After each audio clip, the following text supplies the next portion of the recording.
Jaloliddin Rumi ichingdagi ichingdadur. Mavlono Jaloliddin Rumiyning turli majlislarda bildirgan o'tloq fikrlaridan tarkib topgan. Siz ushbu risolani o'qib, tinglab, inson va olam, ong va borliq, inkor va isbot, xayol va amal singari falsafiy tushunchalarning asl mohiyatini anglaysiz va hamma narsa o'zingizda, hamma narsa o'zingizdan ekanligiga yana bir bor iymon keltirasiz. Bismillahirrohmanirrohim. Ey Parvardigor, xayrli nihoyasiga yetkazgin. Payg'ambar sollallohu alayhi va sallam buyuradiki, olimlarning yomoni amirlarni ziyorat qilgani, amirlarning yaxshisi olimlarni ziyorat etganidir. Faqirning eshigiga kelgan amir naqadar xush va amirning eshigiga borgan faqir naqadar noxushdir. Xalq bu hadisning zohiriy ma'nosinigina qabul qilgan. Ya'ni bir olim yomon olim bo'lmasligi uchun amirni yo'qlamasligi lozim. Amirni borib ko'rish unga munosib emas deb bilgan.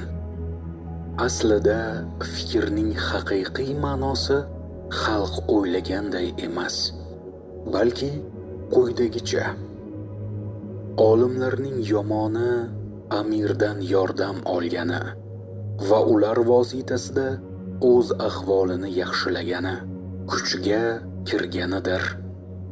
Amirlar menga in'om beradilar, meni izzat ikrom qiladilar va bir yaxshi joy ehson etadilar degan tushuncha bilan va ularning qo'rquvi ostida o'qigan kimsa olimlarning eng yomonidir. Shu holda bu kimsa amirlar tarafidan isloh bo'lgan, bilimsizliklardan biladigan ahvolga kelgan hisoblanadi. Olim bo'lganda ham amirlar qo'rquvidan va ularga yomonlik qilmaslikdan tarbiya ko'rgan bir insonga aylangandir. Endi u istasa istamasa hamma vaqt bu yo'lga uyg'un tarzda harakat etmoq kerak bo'ladi. Xullas, bu vajdan zohiran xoh u amirni ko'rgani borsin, xoh amir uning huzuriga kelsin, baribir u ziyorat qilgan, amir esa ziyorat qilingan bo'ladi. Olim agar amirlar soyasida olim bo'lishni o'ylamasa, uning bilimi ibtido va intihoda Alloh uchun qilingan bo'ladi. Uning tutgan yo'li va ko'rsatgan faoliyati savoblidir. Chunki yaratilishi shundaydir. Baliq suvdan boshqa yerda yashay olmaganidek, u ham bundan o'zgasini qila olmaydi. Uning qo'lidan kelgani shu. Bunday bir olim harakatlarini boshqarib, uni yo'lga solib turgan narsa aqldir. Hamma undan qo'rqadi va insonlar ba'zan bilib, ba'zan bilmasdan u taratgan nurdan bahra oladilar. Xullas, bunday bir olim amir huzuriga borsa, zohiran u ziyorat qilgan, amir esa ziyorat qilingan bo'ladi. Ammo amir olimdan hamma vaqt yuksalishga chorlovchi bir quvvat, yordam oladi. Olimning esa amirga ehtiyoji yo'q. Chunki u badavlatdir, nur sochayotgan quyosh kabidir. Ishi ta'masiz ko'mak bermoq, ehson etmoqdir. U toshlardan lal va yoqut qila oladi. Tarkibi tuproqdan iborat bo'lgan tog'lardan mis, oltin, kumush va temir ma'danlar yasaydi. Tuproqni tozalaydi, yoshartiradi. Daraxtlarni turli tuman mevalar bilan boyitadi. ish ermaga bag'ishlamoqdir, hadya qilmoqdir. Arabning biz bermoqni o'rgandik, olmoqni o'rganolmadik maqolidagi singari olim ham beradi-yu, birovdan olmaydi. Nihoyat bunday olimlar haqiqatda ziyorat etilgan, amirlar esa ziyorat etgan bo'ladilar. Aytilganlari uncha uyg'un bo'lmasa ham xayolimga ushbu oyatni tafsir etmoq fikr keldi. Modomiki xayolimga shunday fikr kelgan ekan, gapirayda, undan qutulay. Ulug' Tangri, ey payg'ambar, qo'l ostingizdagi asirlarga aytingki, Allohu akbar ko'nglingizda xayr, yaxshi niyatlar borligini bilsa, sizdan olinganidan ham ko'prog'ini sizga beradi. Sizni yorlaqaydi, Alloh yorlaqaguvchi va kechirguvchidir, deya buyuradi. Ushbu oyatning nozil bo'lishi sababi shudir. Mustafa, Alloh rahmat qilsin, kofirlarni qidirib o'ldirgan, mollarini g'animat, qilich haqqi o'laroq dushmandan olingan mol, pul, asir va hokazolar sifatida olgan. Bir qanchalarini esa asir qilib qo'l oyoqlarini bog'lagandi. Amakisi Abbos, Alloh undan rozi bo'lsin, bularning biri edi. Asirlar bog'langan, ojiz va tushkun holda yig'lab siqtashar, butun umidlarini parokanda etuvchi qilich va o'limini kutishardi. Mustafa ularga qarab kuldi. Bunga javoban, ana, ko'rdingmi? Unda insonlik, ojizlik bor, menda ojizlik yo'q, deya so'zda turib olishi to'g'ri emasdi. U bizlarga qaramoqda va bizni arqonlar ichida o'z asiri sifatida ko'rish bilan go'yo nafslariga yengilgan insonlarning o'z dushmanlari ustidan g'alaba qozonib, ularni mafh bo'lganlarini ko'rarak xursand bo'lgani va xursandchilikdan o'ynaganlari kabi u ham sevinmoqda, mamnun bo'lmoqda, dedilar. Payg'ambarimiz Muhammad sallallohu alayhi va sallam ularning ko'ngillaridan kechgan bu o'yni tushundi va buyurdi: Xudo saqlasin, men buning uchun kulmayapman, balki sir ko'zi bilan bir qavmni jahannamdan olov yonib turgan qip-qizil o'choqdan va kin bilan qoraygan mo'ridan arqon va zanjirlar bilan torta zo'rlab jannatga, o'lim yo'q bir gul bog'iga olib kirayotganim holda ularning bizni bu tahlikali joydan u ishonchli gul bog'iga nega sudrayapsan deya baqirib badduo etganlarini ko'rganimdan kulyapman. Shu bilan birga siz hozir bunday bir qarashga, nuqtai nazarga ega bo'lmaganingiz tufayli aytganlarimni anglamaysiz va aniq-tiniq ko'rolmaysiz. Ulug' Alloh buyuradi: asirlarga bildiringki, siz avval askar to'pladingiz, o'z mardligingiz u pahlavonligingizga, quvvat va qudratingizga tamoman ishondingiz. O'z-o'zingizga biz unday qilaylik, musulmonlarni bunday qiraylik, shunday yo'q etaylik dedingiz. O'zingizdan qudratli bir qudrat sohibi mavjudligini esa ko'ra olmadingiz. Maqsadni ko'zlab qancha ishladingiz, qancha tadbir oldingiz, ammo hammasi aksincha bo'ldi. Endi ham qo'rquv ichida qolganingiz holda tavba qilmayapsiz. Sizda umid yo'q va tepangizda bir qudrat sohibi mavjudligini ko'rmayapsiz.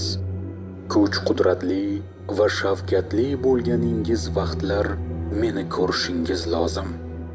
Menga taslim bo'lganingizni bilingizki, ishlaringiz qulaylashsin.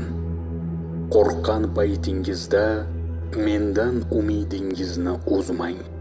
Sizni qo'rquvdan qutqarmoqqa va hafsalangiz to'la ishonch bilan ta'minlanganini sizga bildirmoqqa qudratim yetadi. Alloh kechani kunduzga kiritur va kunduzni kechaga kiritur. O'limni tirikdan va tirikni o'likdan chiqaradi. Ushbu oyat karimada buyurilganidek, oq sigirdan qora sigirni vujudga keltirgan, qora sigirdan ham oq sigirni paydo qiladi. Buning uchun asir bo'lgan shu holingizda mening hozir va nozir bo'lganimdan umidingizni uzmangki, men ham sizning qo'lingizdan tutay. Chunki Allohning rahmatidan faqat kofir qavmgina noumid bo'lur deya buyurilgandir. Ulug' Alloh buyuradiki: ey asirlar, agar birinchi diningizdan qaytar, qo'rquv va xavotir ichida qolgan vaqtingizda meni ko'rar va barcha hollarda menga taslim bo'lganingizni qabul etar bo'lsangiz, men sizni bu qo'rquvdan qutqaraman. Talangan u ziyon ko'rgan mollaringizning hammasini, balki ortig'i bilan va yanada yaxshilaridan sizga qaytarib beraman. Sizni yorlaqayman. Oxirat saodatiga, dunyo saodatiga yaqinlashtiraman. Abbos dedi: tavba qildim, tutgan eski yo'limdan qaytdim. Muhammad sallallohu alayhi va sallam esa: Xudo bu aytgan gaping uchun dalil ko'rsatmog'ingni istaydi, dedi.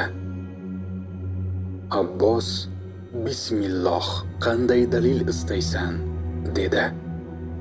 Payg'ambar alayhisalom: qo'lingda qolgan mollarni quvvatlanishlari uchun islom askarlariga tarqat. Agar musulmon bo'lgan esang, islom va musulmonlikning yaxshiligini istamog'ing lozim, deb buyurishi bilan u: ey Rasululloh, mening nimam qoldi o'zi? Hammasini talon-taroj qildilar, menga eski bir buyruq ham qoldirmadilar, dedi. Bunga javoban payg'ambar alayhisalom: ko'rdingmi, tuzalmading. Qanday bo'lsang o'shandaysan, o'zgarmading. Men senga qancha moling borligini va uni qayerda saqlayotganingni, kimga berganingni, qayerga ko'mib berkitganingni aytayinmi, deb buyurishi bilan Abbos: Xudo saqlasin, dedi. Payg'ambar alayhisalom: molingdan shunchasini onangga bermadingmi? Shunchasini falon devorning tagiga ko'mmadingmi?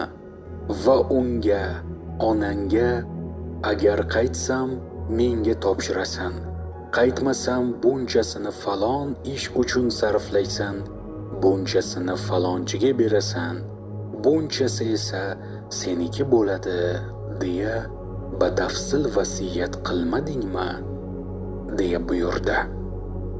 Abbos bularni eshitishi bilanoq shahodat barmog'ini ko'tardi va sadoqat bilan iymon keltirdi-da: ey payg'ambar, haqiqatan men seni ham eski maliklar Hamon, Shaddod va Namrudlar kabi faqat dunyoviy bir davlatning sohibi deb bilardim. Bularni buyurgan vaqtingda mazkur davlatni gizli, ilohiy va rabboniy bir davlat ekanligi anglashildi, dedi.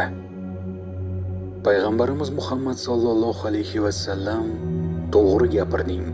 Bu safar ichingdagi shubha zunnorlarning uzilganini his qildim. Sasi qulog'imga keldi. Mening ruhim ichkarisida gizli bir qulog'im bor. Kimki shubha, shirk va inkor zunnorini parchalasa, men ham gizli qulog'im bilan u sasni eshitaman. Chunki uzilganda chiqqan sas mening ruh qulog'imga yetadi. Endi sen haqiqatan ham to'g'ri bo'lding va iymon keltirding. deb buyurdi. Mavlono buning tafsirida shunday dedi: Men buni Amir Parvonaga uning o'zi uchun aytdim. Sen avval musulmonlikning boshi bo'lding va islomning abadiyligi va musulmonlarning ko'payishi uchun fikrimni, tadbirimni, hatto o'zimni fido qilayin deding. O'z fikringga ishonib, Xudoni ko'rmay qolganing va barcha narsani Alloh taolodan bilmaganing uchun Tangri sening butun sa'y-harakatlaringni islomning kuchsizlanishiga sabab qildi. Sen Tatar bilan birlashding. Holbuki shu tarzda Shomlik va Misrliklarni yo'q qilmoq va islom viloyatlarini qirib tugatmoq ishiga yordam bergan bo'lib chiqyapsan. Natijada islomning manguligiga sabab bo'lgan narsa ushbu vaziyatda uning zaiflanishiga omil bo'lmoqda. Shuning uchun bunday ahvolda yuzingni aziz va jalil bo'lgan Allohga o'gir. O'zingni yomon vaziyatdan qutqarmoq niyatida sadaqa ber. Undan Allohdan umidingni uzma.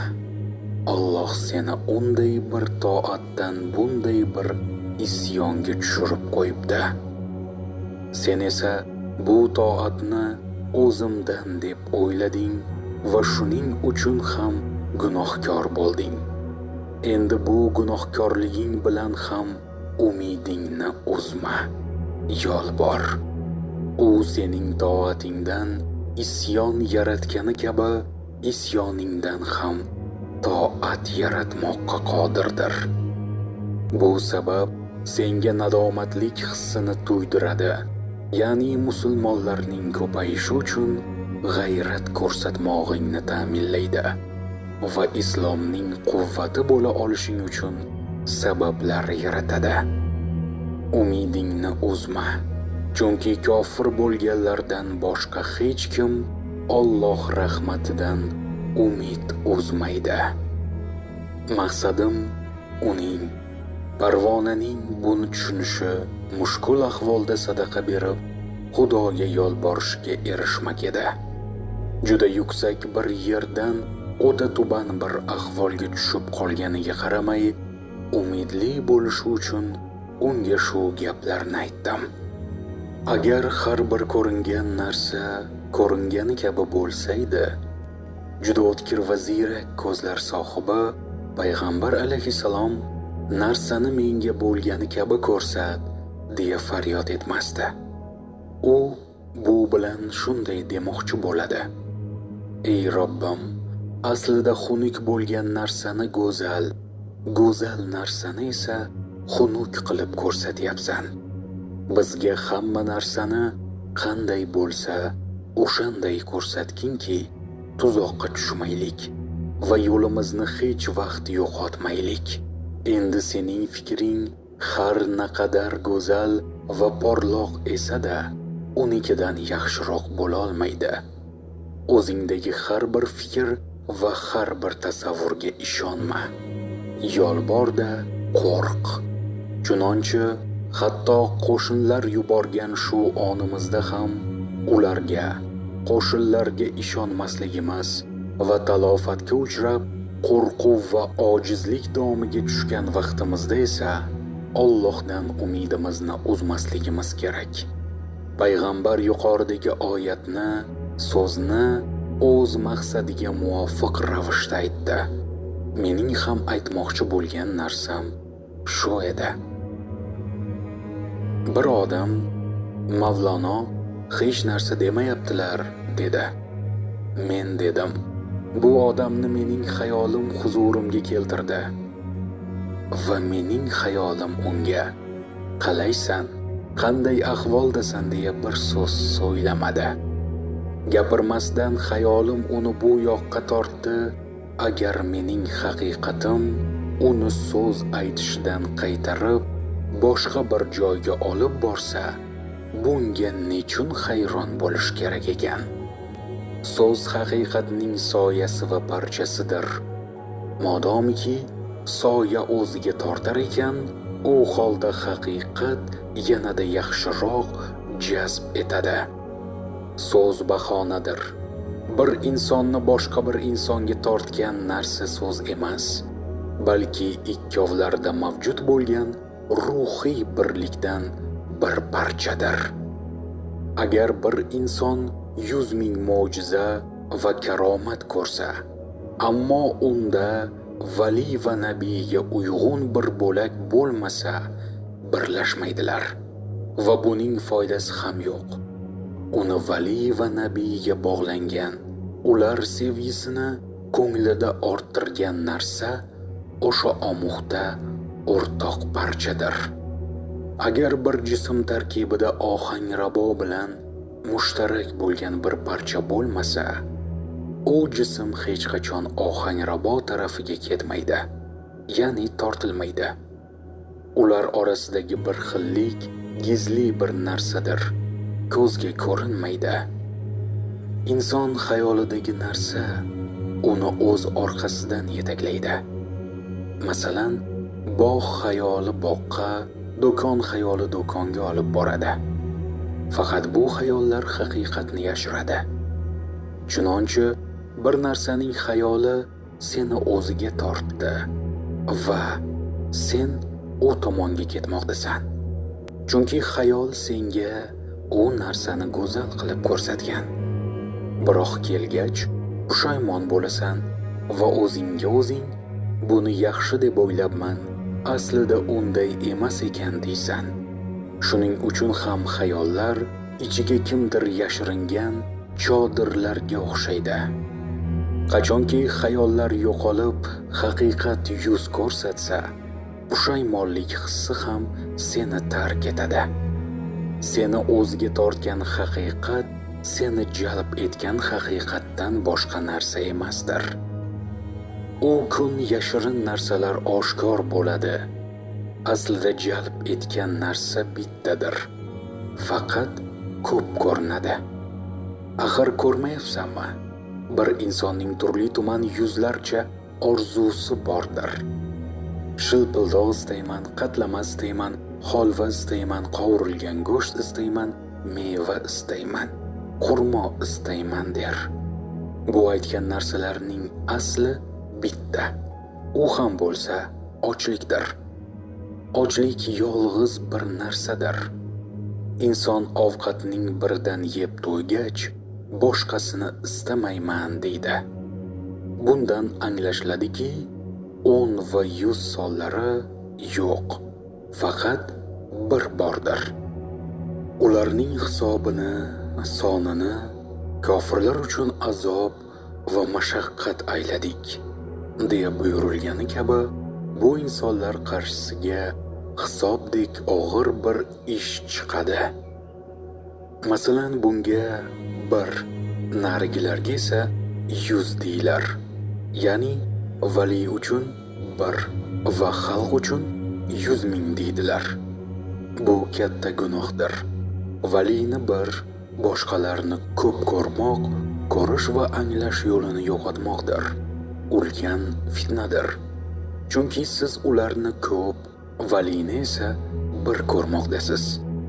Ularning hisobini kofirlar uchun azob va mashaqqat ayladik oyati shuning uchun buyuriladi.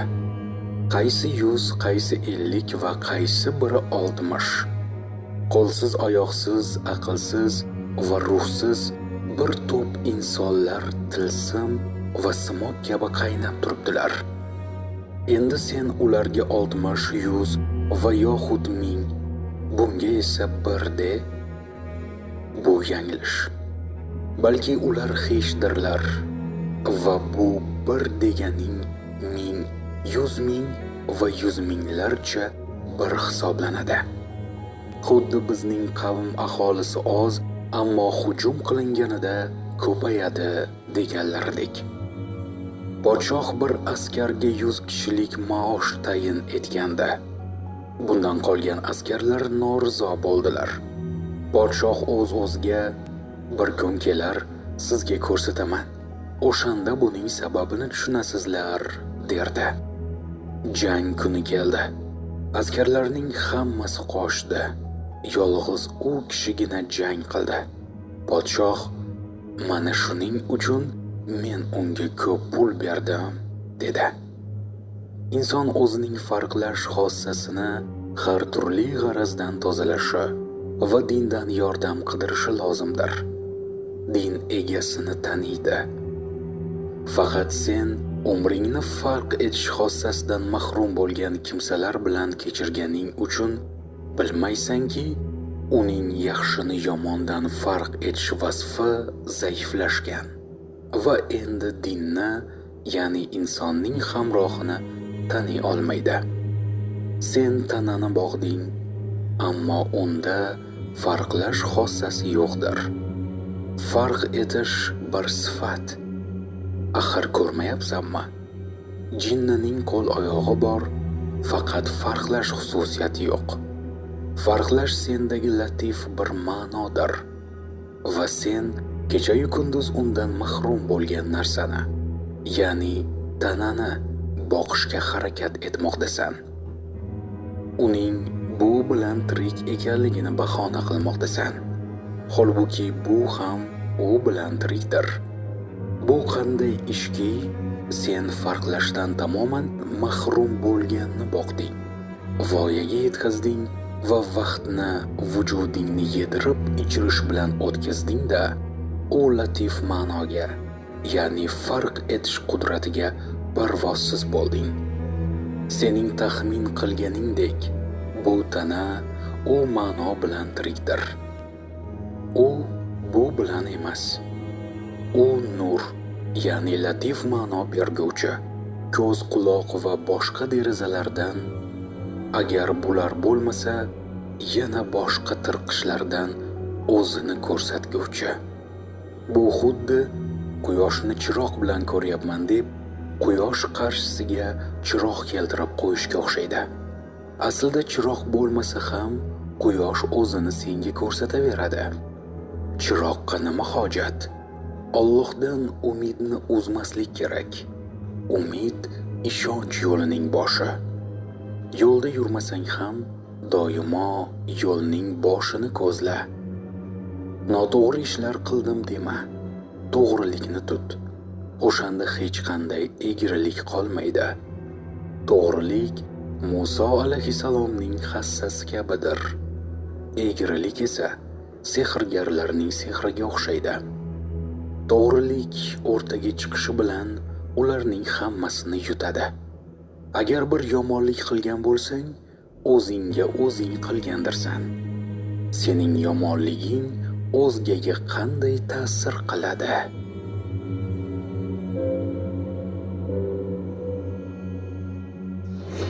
Jaloliddin Rumi, ichingdagi ichingdadur. Mavlono Jaloliddin Rumiyning turli majlislarda bildirgan o'tloq fikrlaridan tarkib topgan. Siz ushbu risolani o'qib, tinglab, inson va olam, ong va borliq, inkor va isbot, xayol va amal singari falsafiy tushunchalarning asl mohiyatini anglaysiz va hamma narsa o'zingizda, hamma narsa o'zingizdan ekanligiga yana bir bor iymon keltirasiz. Bismillahirrohmanirrohim. Ey Parvardigor, xayrli nihoyasiga yetkazgin. Dengizga borib, undan faqatgina bir ko'za suv olmoq bilan qanoatlanish achinarli. Dengizdan olish mumkin bo'lgan dur, javohirlar va boshqa qanchadan qancha narsalar bo'la turib, birgina suv olishning nima qiymati bor? Aqlli insonlar bu bilan qanday qilib maqtanadilar va nima degan odam bo'ladilar? Olam bir ko'pik, avliyolar bilimlari dengiz. Dengizning duri qayerda? Bu olam xas-xashak bilan to'lgan ko'pikdir.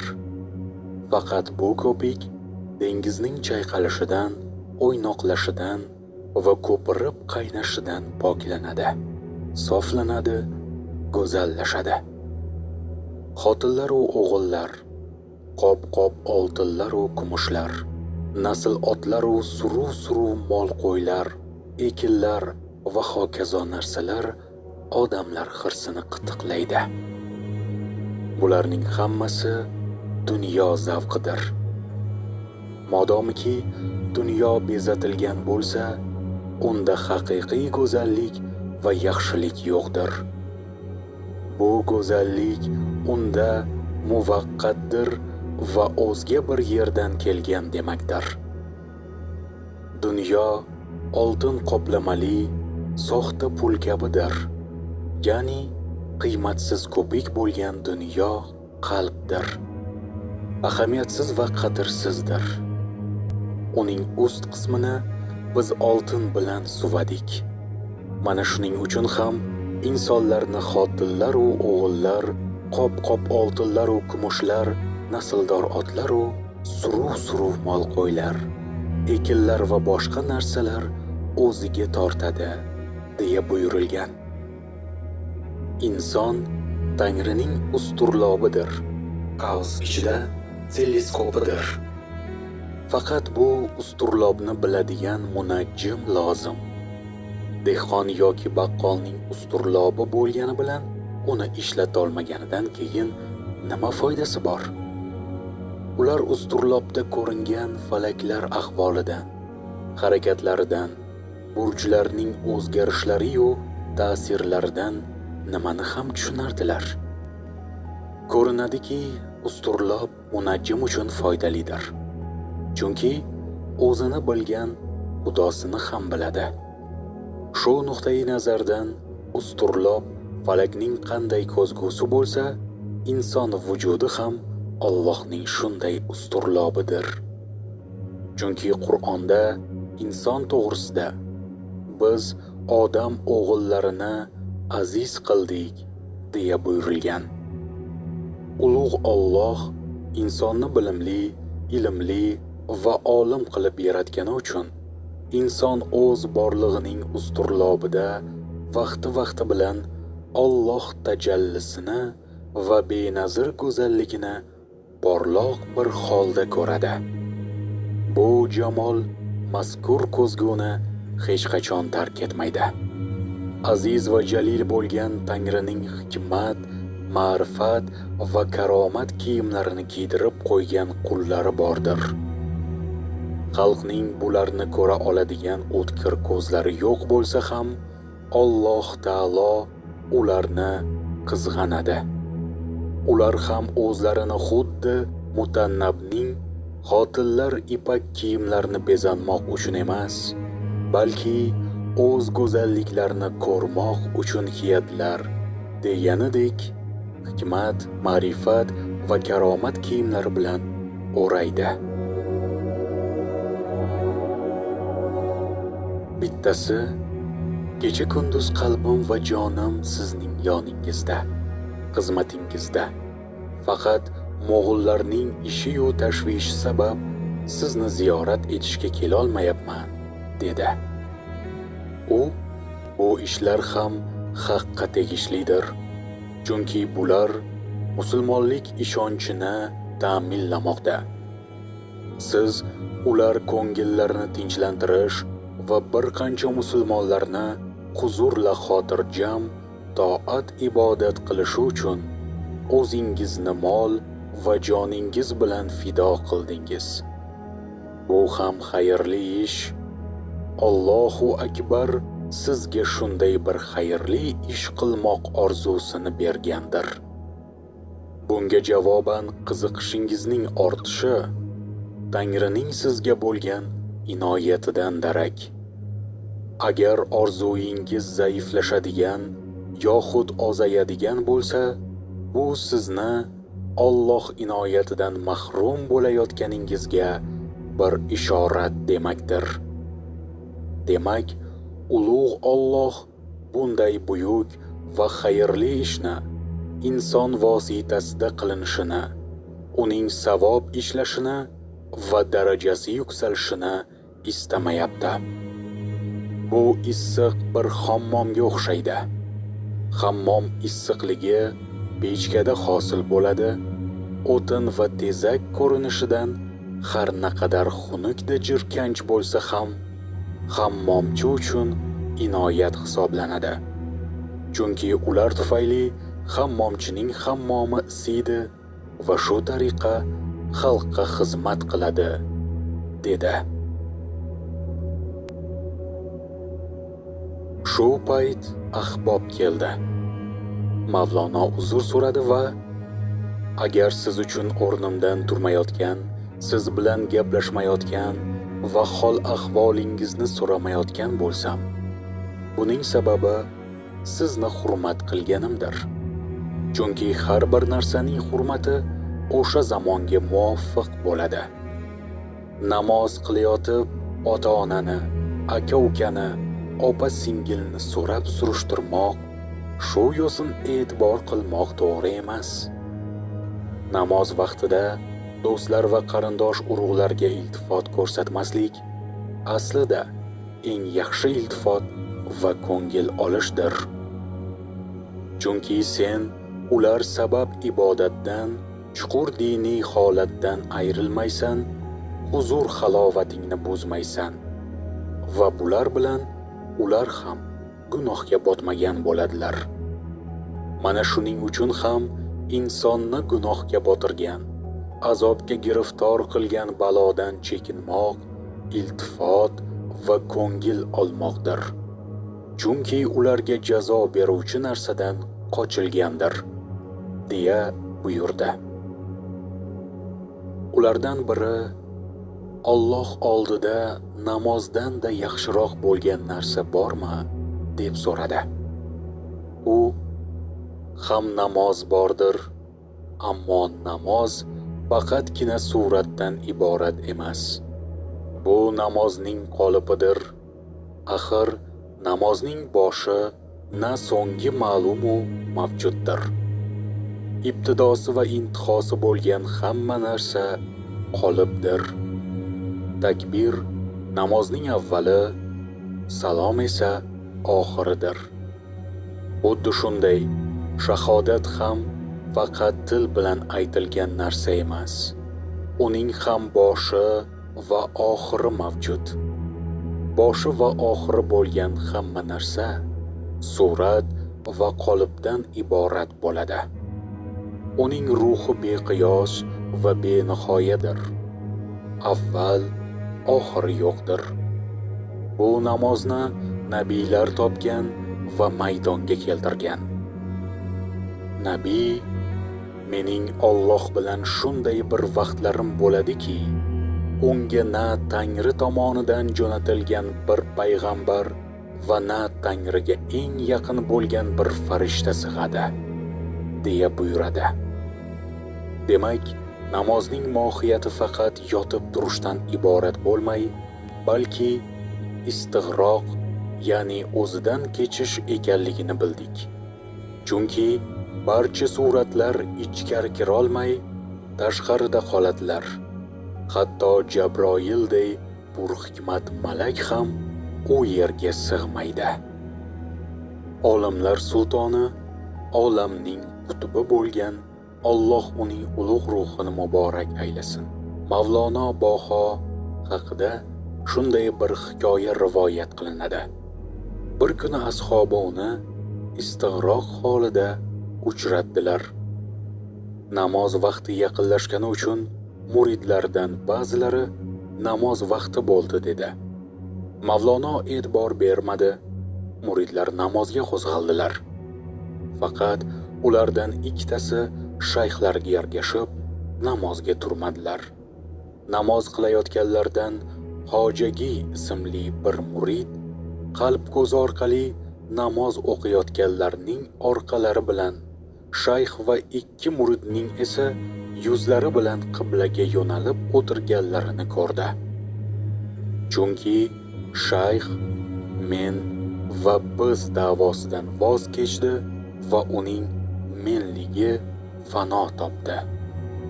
Borliqdan hech nima qolmadi. O'lishdan avval o'lingiz hikmati Alloh nurida halok bo'ldi. Endi uning o'zi Allohning nuri bo'ldi. Har kim orqasini Alloh nuriga va yuzini devorga o'girsa, u orqasini muhaqqaq qiblaga o'girgan bo'ladi. Chunki u allaqachon qiblaning joni bo'lgandir. Axir insonlar qiblasini payg'ambar tanlamaganmi? Va u qibla olamning qiblagohi bo'lmaganmidi? U holda payg'ambarning o'zi qibla bo'lsa, yanada muvaffaq bo'ladi. Chunki qibla uning uchun qibla bo'lgandir. Mustafa sollallohu alayhi vasallam bir do'stini "Seni chaqirdim, nega kelmading?" deya koydi. U namoz qilayotgandim dedi. Shunda payg'ambar "Yaxshi, ammo men seni chaqirmadimmi?" deyishi bilan u "Men bir bechoraman" deb javob berdi. Payg'ambar unga buyurdiki, qudratli bo'lgan vaqtingda ham o'zingni ojiz his etgan paytingdagidek bechora ko'rmog'ing yaxshi. Chunki sening quvvat va qudrating ustida bir qudrat bordir. Sen barcha hollarda haqqa mahkumsan. Ikki bo'lak emassanki, ba'zan chorasiz, ba'zan qudratli bo'lsang. Uning qudratiga boq va o'zingni har vaqt qo'lsiz, oyoqsiz hamda bechora ko'r. Zaif odamlarni qo'ya turaylik, hatto arslon-u qoplon, timsohu va hokazolar ham uning qarshisida hechdir. Va Tangridan qo'rqib titraydilar. Yerlar, ko'klar hammasi ojizdir. Ularning barchasi Tangrining hukmiga asirdirlar. U buyuk podshohdirki, ziyosi oy va quyoshning nuriga o'xshamaydi. Uning ziyosini almashtirib bo'lmaydi va u magar pardasiz holda yuz ochsa, na ko'k, na yer, na quyosh va na oy qoladi. Bir shoh darveshlardan biriga Allohning huzurida Tangri tajallisi va yaqinligiga muyassar bo'lganing onda meni xotirla dedi. Darvesh u huzurda go'zallik quyoshning nuri borlig'imga tegishi bilan men hatto o'zimni ham eslay olmayman. Seni qanday eslay? Javobini berdi. Ammo Allohu akbar bir qulni tanlab olib, uni o'z borlig'ida yo'q etsa va buning etagini tutib o'z ehtiyojini tilagan har bir kishi orzuyini Tangri ro'yobga chiqargusa, bunda Alloh huzurida uni yod etilishi shart emas.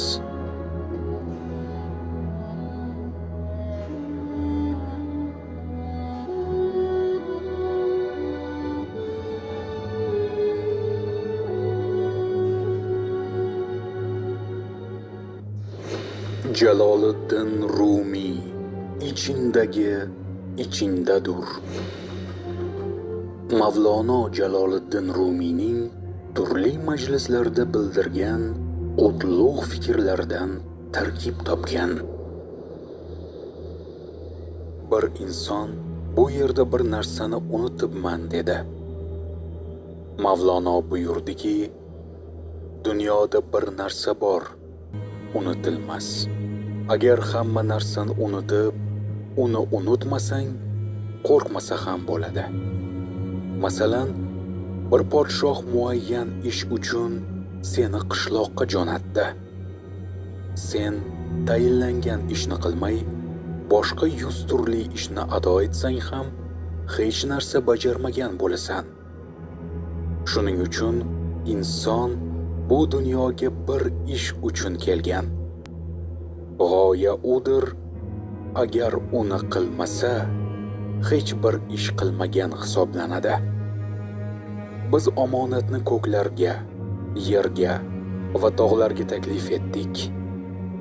Ular omonatni o'z zimmalariga olishdan chekindilar. Unga xiyonatdan qo'rqib andisha qildilar. Inson uni o'z gardaniga oldi.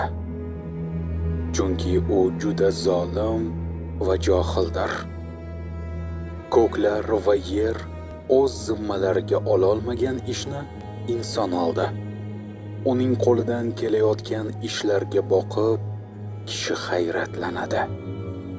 Toshlarni lal va yoqut, tog'larni oltin va kumush konlarga aylantiradi.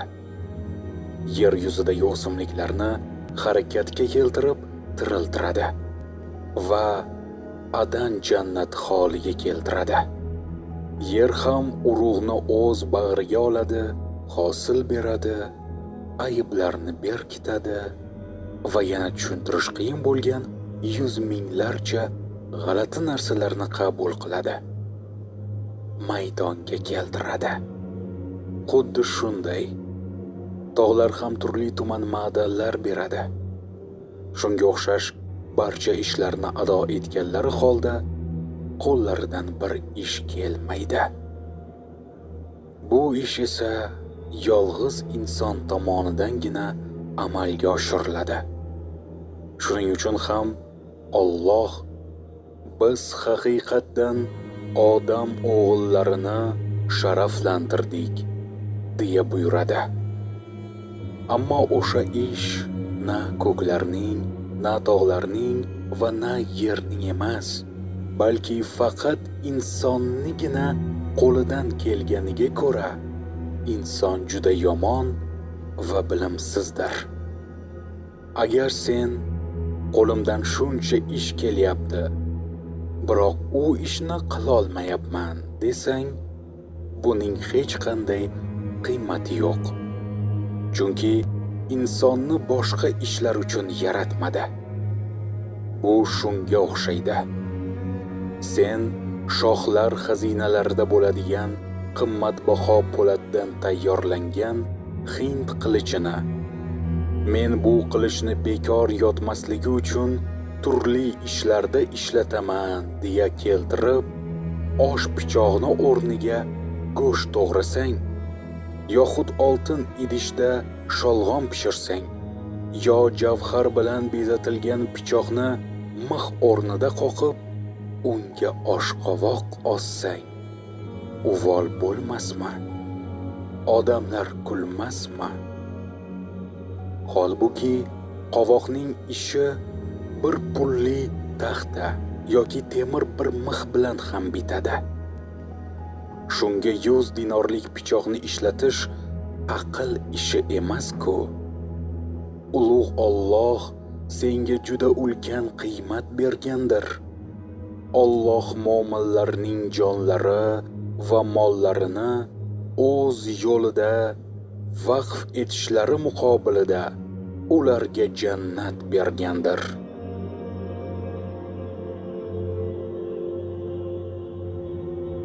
O'zingni arzonga sotma, chunki qiymating yuksakdir.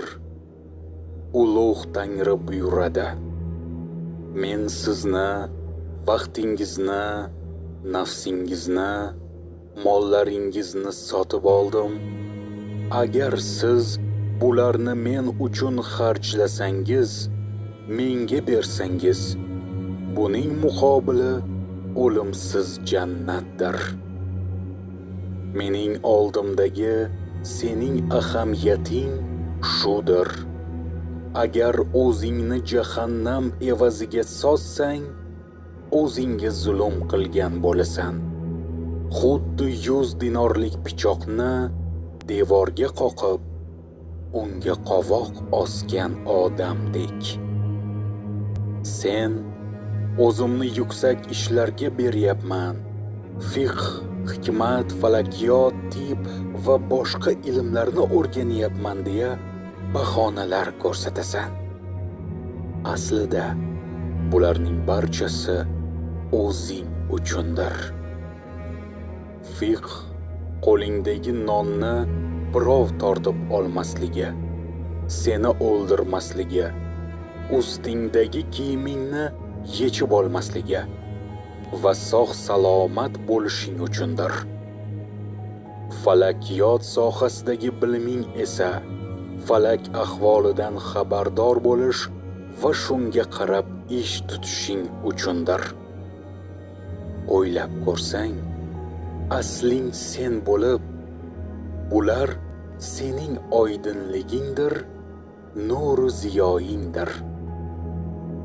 Nurning bu qadar tafsiloti, ajoyibliklari, hollari va g'aroyib olamlari bo'lar ekan. Bog'cha asos bo'lgan sening qanday hollaring bo'lishi kerak? Sening nuringda yuksalishlar, tushishlar, baxtli va baxtsiz hollar bo'lishi barobarida nazar solchi. Asos bo'lgan sening ziyolar olamingda qanday ko'tarilishu pasayishlar, omadu omadsizliklar, zafaru foydalar bordir.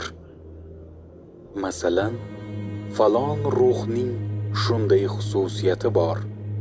Undan bunday hollar ko'rinadi va piston ishga yaraydi deyishadi. Men Tangri aytganidek kecholmayman. U meni yediradi va ichiradi deb buyurilganidek, sening uchun yemoq va uxlamoqdan boshqa yana bir oziq bordir. Sen bu dunyoda shu oziqni unutgansan. O'zgasi bilan mashg'ulsan. Vujudingni kecha kunduz moddiy oziq bilan boqasan. Bo'lsa bo'lmasa, shu vujud sening otingdir. Dunyo otning oxiri. Otning yemi uning egasining yemishi bo'lolmaydi. Uning o'z yemishi, ne'matlari bor. Ammo hayvonlik tuyg'usi seni yengani uchun va sen otlar oxurlarida, otlarning bosh taraflarida qolganing uchun baqo olamining podshohlari va amirlari qatoridan joy ololmaysan. Qalbing muzaffar vujudining hukmiga bo'ysunadi va sen ham uning asiri bo'lib qolgansan. Xuddi shuning kabi Majnun Layli yurtiga bormoq istagidan hushi joyda bo'lgan paytlar tuyasini u tomonga haydar edi. Ammo xayoli Layliga ketganda o'zi va tuyani unutardi. Shunda tuya qishloqdagi bo'talog'ini eslab orqaga qayriladi. Qishloqqa kelishlari bilan Majnun ham o'ziga keladi va biladiki, 2 kunlik yo'li behuda ketibdi. Shu tarzda 3 oy davomida yo'lda qoladi. Nihoyat bu tuya boshimning balosi bo'ldi deb undan inib piyoda yo'lga tushadi. Devamning orzusi orqada, meniki esa oldinda. Biz o'z yo'llarimiz tufayli ayrildik. Dedilarki, Sayyid Burxoniddin muhaqqiq so'zlayotganida bittasi keldi va falonchidan sening madhingni eshitdim dedi. U ko'raylikchi, ul zot qanday odam ekan? Meni tanib maqtay oladigan ahvoldamikin? Meni agar so'zlarimdan tanigan bo'lsa, tanimagan demakdir. Chunki bu sas, bu og'iz, bu lab o'tkinchi. Bularning hammasi belgilardir. Ishlarim orqali tanilgan bo'lsa, yana shundaydir. Ammo zotimni tanigan bo'lsa, u holda meni tanibdi. Faqat shundagina u meni maqtay oladi va o'z maqtovini menga tegishli ekanligini bilaman, dedi. Bunga o'xshagan bir hikoya bor. Rivoyat qiladilarki, bir podshoh o'g'lini hunarmandlar to'piga qo'shib qo'yibdi.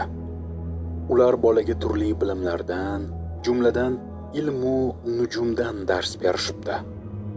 Shoh o'g'li butunlay ahmoq bo'lgani holda o'ziga o'rgatilgan narsalarni yaxshi egallab olibdi. Kunlardan bir kuni podshoh uni imtihon qilmoq uchun hovuchiga uzugini berkitib, o'g'liga "Bunda ne bor?" debdi. Bola "Qo'lingdagi dumaloq, sariq va ichi bo'sh narsadir" degach, hukmdor hayratda qolibdi. "Alomatlarini to'g'ri aytding, ismini ayt" deb buyuribdi. O'g'il "G'alvir bo'lsa kerak" deb javob beribdi. Podshoh olgan tahsiling sharofati bilan meni hayron etib, alomatlarini aniq aytding-ku, lekin g'alvirning hovuchga sig'masligiga qanday qilib farosating yetmadi, debdi. Xuddi shunday zamonamiz olimlari ham qilni qirq yoradilar. O'zlariga bog'liq bo'lmagan narsalarni juda yaxshi biladilar.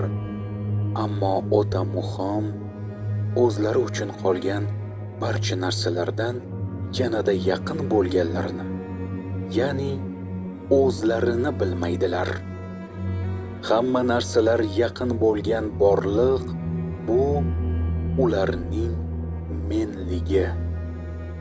Ular biror bir ish to'g'risida bu to'g'ri, bu xato, bu halol, bunisi harom deb hukm chiqarishadi-yu, o'z mohiyatlarining halol yo harom ekanligini bilmaslar. Shunday ekan, shoh o'g'li aytgan haligi alomatlar belgilardir. Olovga tashlanganida ularning hech biri qolmas. Bunday alomatlarning hammasidan qutulmoq zotga xosdir. Insonga berilgan ish, so'z va hokazolarning barchalari alomatdir. Ularning javhar bilan aloqasi yo'q. Ular yo'q bo'lganidan keyin qolgan narsa javhardir. Biz nazarda tutgan olimlar alomati shundaydir. Ular belgilarini to'g'ri topib so'ylaydilar-u, biroq g'alvirni hovuchga sig'adi deb turib oladilar. Chunki asosiy narsadan ularning xabari yo'q. Men qushman, bulbulman, to'timan. Agar menga boshqa xil ovoz chiqar desalar, buni qila olmayman. Chunki mening tilim shunday va bundan o'zgasini so'ylay olmayman. Qush saslarini o'rgangan kimsa qush bo'lmagan holda qushlarning dushmani ovchisidir. O'zini qush deya o'ylashlari uchun ular kabi ovoz chiqaradi, qushdak chaladi. Insonga bulardan boshqacha ovoz chiqar desalar ham u buni qila oladi. Chunki sas, ovoz uniki emasdir, yasamadir. Xalqning kiyimligini o'g'irlagan o'g'ri har uydan bir kiyimlik ko'rsatishni ham o'rganib olgandir.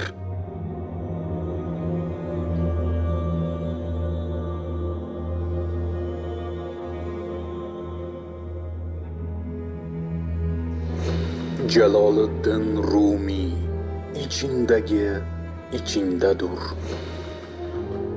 Mavlono Jaloliddin Rumiyning turli majlislarda bildirgan o'tlug' fikrlardan tarkib topgan. 2 rakat namoz dunyo va undagi narsadan xayrlidir. Bu so'z hamma uchun emas. Bu shunday kishilar uchunki, ularga dunyo moli qo'lida bo'lsa ham 2 rakat namozni qilmaslik o'sha molni boy berishdan og'irroq tuyuladi. Bir darveshga podshoh: "Ey zohid", dedi, U esa "Zohid sensan" deb javob qaytardi. Shoh: "Men qanday zohid bo'layin? Butun dunyo menikidir" dedi. Bunga javoban: "Yo'q, aksincha. Ko'ryapsanki, butun dunyo, oxirat va jamiki mol-mulklar menikidir. Olamni men oldim. Sen esa faqatgina bir luqma va bir xirqa bilan qanoat etding", dedi darvesh. Yuzingni qay tarafga bursang, Alloh u yerdadir. U hamma joyda mavjud. Chehralar doimiydir, o'lmasdir. Oshiqlar ushbu chehraga o'zlarini fido qilib, evaziga hech narsa istamaslar. Boshqalar esa hayvon singaridirlar. Dard doimo insonga yo'l ochadi. Dunyodagi har ish uchun inson yuragida ishtiyoq, havas va dard bo'lishi lozim. Aks holda inson bu ishni qilmas. Dardsiz va zahmatsiz ish ham unga muyassar bo'lmas. Dunyo va oxirat, tijorat va shohlik, ilm va boshqa ishlarda bo'lsin, barchasida ahvol shundoq. Chunonchi Maryam tug'ish og'rig'i bo'lmaguncha baxt daraxtiga yaqinlashmadi. Qur'onda tug'ish sanchig'i uni bir xurmo daraxt to'nkasiga suyanish uchun yo'ladi deya buyurilganidek, Maryamni daraxtga dard yaqinlashtirdi va quruq daraxt meva berar bir holga keldi. Vujud ham Maryam kabidir. Har birimizning Isoyimiz bor. Bizda ham o'shanday dard paydo bo'lsa, Isomiz tug'iladi. Agar dard bo'lmasa, Iso ham o'z kelgan yo'lidan qaytib ketadi, biz ham undan foydalanmoqdan mahrum bo'lamiz. So'z idrok qilishda so'zga muhtoj bo'lganlar uchundir. So'zsiz idrok etganning so'zga qanday ehtiyoji qoladi? Idrok eta bilgan uchun ko'klarning, yerning hammasi so'zdir. Xafif bir sasni eshitganga baqir chaqirishning nima hojati bor? Dunyo ham Qur'ondagi bo'l so'zdan bino bo'lgandir. Hikoya. Arabcha gaplashadigan bir shoir bir turk podshohi huzuriga keldi. Hukmdor fors tilini ham bilmasdi. Shoir uning sha'niga juda go'zal bir she'r yozib keltirgandi. Shoh taxtda, qolgan amru vazirlar o'z o'rinlarida o'tirar edilar. Shoir qo'zg'oldi va she'rini o'qib berdi. Shunda hukmdor she'r mazmuniga uyg'un ravishda harakatlar qilib turdi. U yerdagilar: "Shohimiz shuncha yildir bizdan arabcha bilganini yashirgan ekan. Agar o'tgan davr mobaynida og'zimdan arabcha yomon gap chiqqan bo'lsa, holimizga voy", dedilar. Keyin hukmdorning xos qullaridan biriga: "Shoh arabcha biladimi yo'qmi? Bilmasa, nechun munosib bo'lgan o'rinlarda muvofiq harakatlar qildi? Bizga xabarini ber", deb unga qimmatli narsalardan berdilar. Kunlardan bir kun xos qul bu masalani yechish fursatini topdi. Ov paytida shoh juda mamnun edi. Shundan foydalanib, hukmdordan yotig'i bilan so'ragan edi. Podshoh shunday dedi: "Xudo haqqi, men arabcha bilmayman.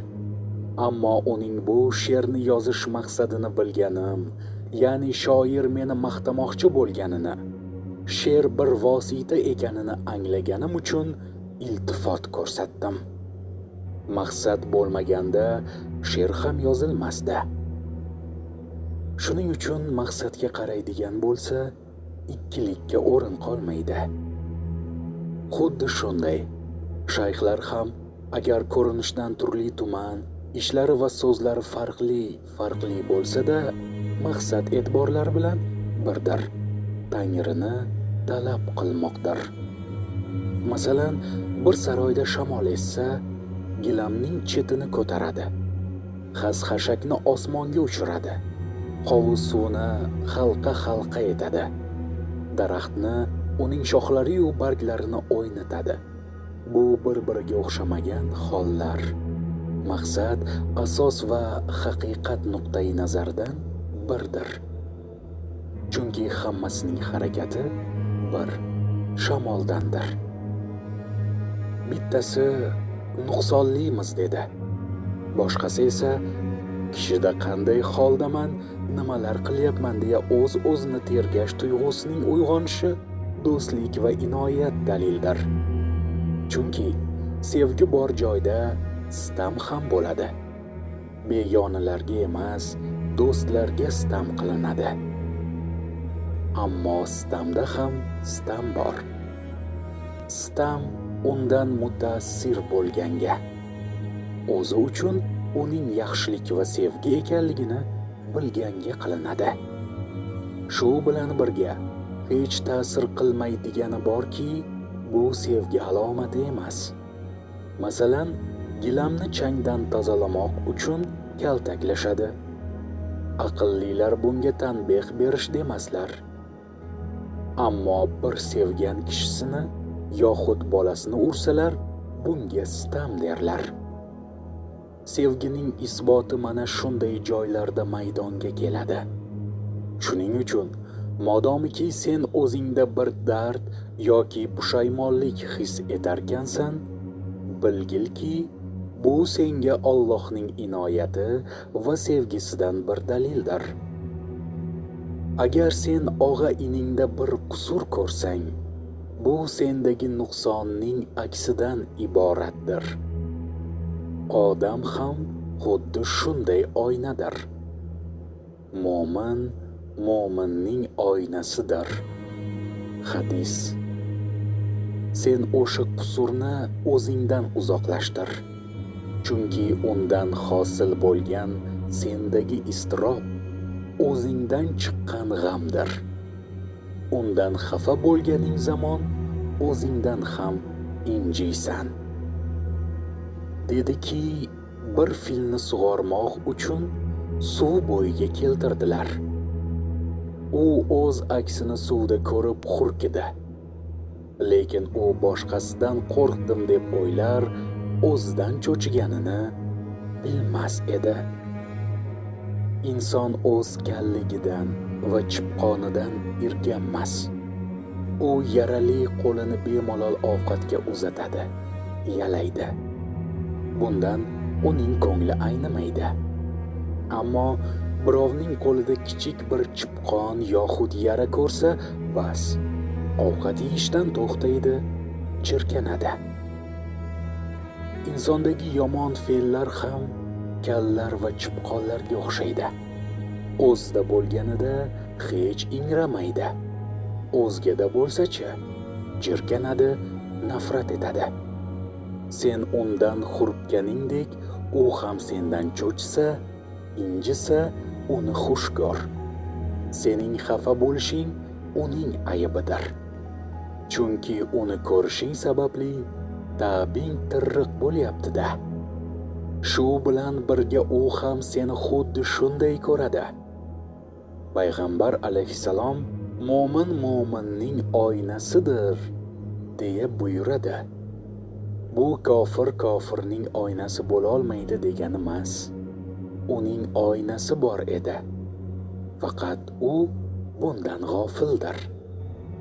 Siqilib, qayg'urib irmoq bo'yida o'tirgan podshoh, kayfiyatidan cho'chigan amru mulozimlar hukmdor masxaraboziga ul-bul va'da qilishib, shohni kuldir deyishdi. Masxarabozning hukmdorini kuldirish uchun qilgan barcha sa'y-harakatlari zoya ketdi. Nihoyat chiday olmay, "Suvda nimani ko'ryapsiz?" deb so'radi. Shoh "Bir nomussizni" degach, Masxaraboz: "Ey shohi jahon, bu qulingiz ham ko'r emas", deb javob berdi. Dar haqiqat, bu shundoq, ya'ni sen bir narsani ko'rib jirkanganing zamon boshqalar ham ko'r emaski, sening ko'rganingni ko'rmasa. Uning yoniga ikki men sig'maydi. Chunki sen ham men deyapsan, u ham men. Yo sen o'l, yo u o'lsinki, ikkilik qolmasin. Ammo uning o'lishi mumkin emas. Bu na zohirda va na zehnda mumkin bo'ladi. Chunki u o'lmagan bir tirikdir. U shunday lutfkordirki, imkon bo'lganda edi, sen uchun o'lardi. Biroq modomiki uning o'limi imkonsiz ekan, u holda ikkilikning yo'q bo'lishi uchun va uning senda tajalli etmog'i uchun sen o'l. Ikkita tirik qushni bir-biriga bog'lab qo'ysang, ular bir xil qush bo'lishlariga va ikki qanotlari 4 bo'lishiga qaramay ucholmaslar. Chunki ikkilik mavjuddir. Holbuki qushlarning bittasi o'lik bo'lsa uchadi. Zero ikkilik yo'qdir. Quyoshda u lutf bordirki, ko'rshapalakning oldida o'ladi. Biroq unga imkon bo'lmaganidan, ey boyqush, mening lutfim har kimga yetib borgan, senga ham ehson qilmoqchiman. Sen o'l. Chunki bunga imkon bor. Shunday qilsang mening ulug'ligim ziyosidan nasibangni olasan. Boyqushlikdan chiqib yaqinlik, qofning anqosi bo'lajaksan, deydi. O'zini do'st uchun fido qilmoq qudrati Alloh qullaridan birida bor edi. U Tangridan do'st so'radi. Lekin aziz va jalil bo'lgan Alloh uning istagini qabul etmadi va bandaga sening uni ko'rishingni xohlamayman degan ovoz keldi. Ammo Tangri quli yolborib so'rashdan to'xtamadi. Allohim, menda uning orzusini maydonga keltirding va bu istak mendan ketmayapti.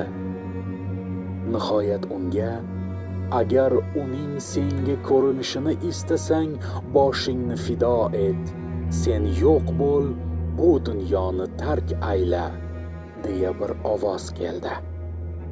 U, ey Tangrim, men rozi, dedi.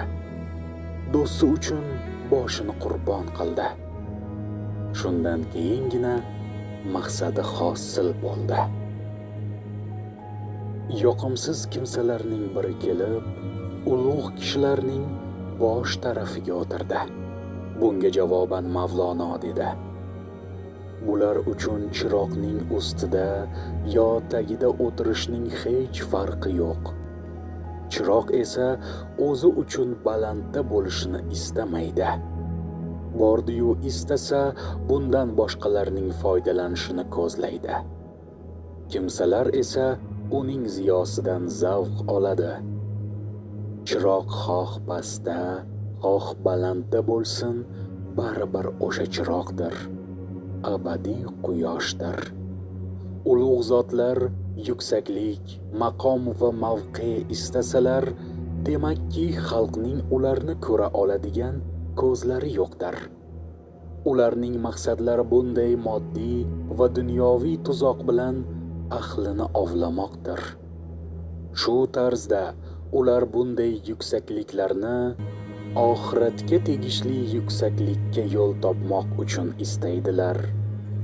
Masalan, Mustafa, Alloh rahmati bo'lsin, Makka va boshqa joylarni o'z ehtiyoji yo'lida zabt etgani yo'q, balki har kimga hayot bag'ishlamoq, ular qalbini nurlantirmoq uchun fath etgan. Bu qo'l bermoqqa o'rgangan, olmoqqa emas. deya buyurilgani kabi, ular xalqqa berish maqsadida uni, xalqni aldaydilar.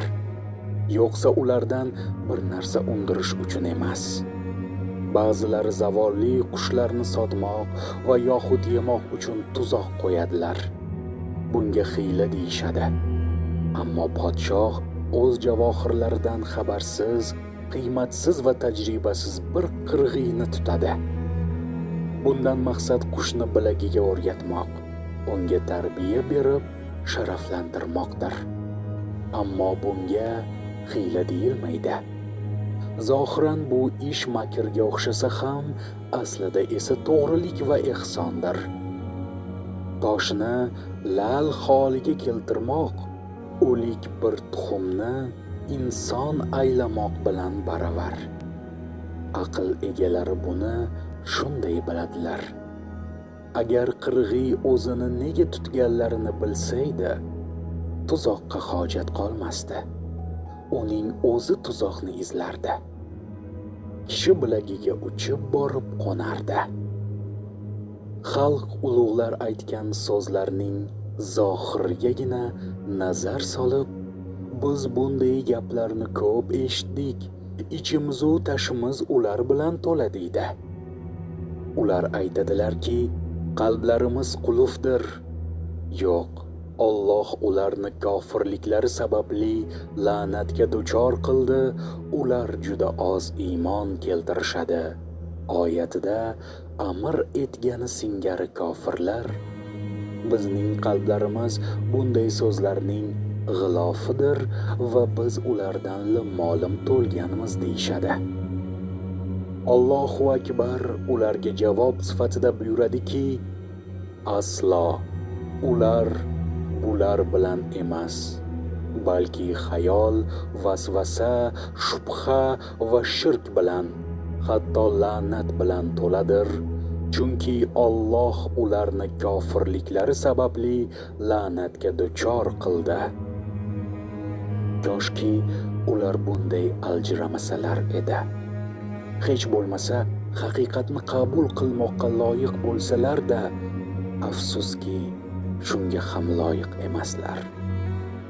Ulug' Alloh kofirlarning quloqlari, ko'zlari va qalblarini boshqa bir rang ko'rishlari uchun muhrlagandir. Shuning uchun ham ular haqida Alloh ularning yuragiga muhr urdi, ularning quloqlari va ko'zlari pardalidir, deya amr etiladi. Ularning qalblari, yaqin kishilari, ular bilan maqtanganlar butun umrlari davomida bu hikmatning bo'yini ham ololmagandirlar. Alloh hikmati bir ko'za kabidirki, ba'zilarga suvi bilan ko'rsatiladi. Ular suvdan qonib-qonib ichdilar. Lekin boshqalarga suvsiz ko'za berildiki, ular qanday qilib shukr qiladilar? Allohdan suv to'la ko'zani olgan kishi shukrona aytish lozim. Ulug' Tangri olamni tuproq va suvdan yaratganida uni 40 kunda tamomladi. Uning qolipini barpo qildi. Odam shu kuyi yer yuzida 40 kun qoldi. La'nat bo'lsin iblisgaki, yerga tushdi va uning qolipiga kirib, tomirlarida aylandi, kuzatdi va qonla to'la tomirini, yog'ni, 4 xiltini ko'rib, oh mening arshning poyida ko'rganim va paydo bo'lish kerak bo'lgan iblisning shu ekanligi g'alati emasmi? Shoyat bu bo'lmasa, iblis agar bor bo'lsa, mutlaqo shudir, dedi va chiqib ketdi.